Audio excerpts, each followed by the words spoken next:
CM చంద్రబాబుకు ధైర్యం ఉంటే జగన్ కు ప్రతిపక్ష హోదా ఇచ్చి చూడాలని వైసీపీ నేత సజ్జల రామకృష్ణారెడ్డి ఛాలెంజ్ విసిరారు.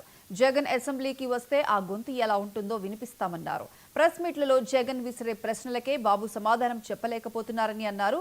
జగన్ నిజంగా అసెంబ్లీకి రావాలనుకుంటే స్పీకర్తో ప్రతిపక్ష హోదా ఇప్పించాలని ఆయన డిమాండ్ చేశారు.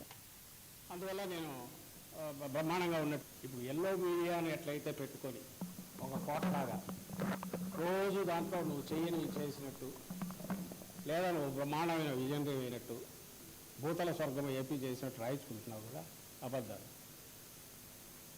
ఆ ప్రచారంలాగే అసెంబ్లీలో కూడా నీ మందబలం ఉపయోగించి చూడు నన్ను క్వశ్చనే చేయలేకపోయారు, అందువల్ల నేను బ్రహ్మాండంగా ఉన్నట్టు లెక్క అని చెప్పి నీ అంతటి నువ్వు సూత్రీకరణ చేద్దామని నువ్వు అనుకుంటాను.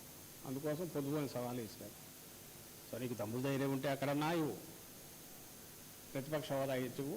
జగన్మోహన్ రెడ్డి గారు వస్తారు, బ్రహ్మాండంగా నేను నిలదీస్తారు. మా 11 మంది ఈ 160 మందికి దీటుగా కూడా నిలబడతాం. నీకు ధైర్యం ఉంటే ప్రతిపక్ష హోదా ఇవ్వు, వచ్చేస్తాం.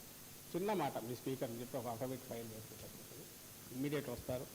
ఎట్లుంటుందో ఆ గొంతుకు వినిపిస్తారు. లేదా ప్రజాక్షేత్రంలో ఎలాగో చేస్తున్నారు. అసలు అవి ఎక్కర్లా. జగన్మోహన్ రెడ్డి గారు పెడుతున్న ప్రెస్ కాన్ఫరెన్స్లో ఆయన వేస్తున్న ప్రశ్నలకు నువ్వు సమాధానం ఇవ్వలేక బూతులకు లంఘించుకుంటాను. నువ్వు నీ వెనకుండే గణం, ఈ మాఫియా గణం ఉంది కదా, మీరందరూ మీ నాయకులు అందరూ, సో వాటికే ఆన్సర్ ఇవ్వలేకున్నారు. నువ్వు నెలకు ఒకసారి పెన్షన్ ఇంకోటని ఓ మైక్ పెట్టుకొని లేదా పక్కన ఊరు లేకుండా ఒక్కడివే పెళ్ళి పబ్లిసిటీకి తయారు చేసుకుంటున్నది అదే చూస్తున్నావు. అది కాకుండా నువ్వు జనంలోకి తెలుస్తుంది. తెలుగు వెళ్ళి కొద్దిపోయి మాట్లాడు. ఇప్పుడు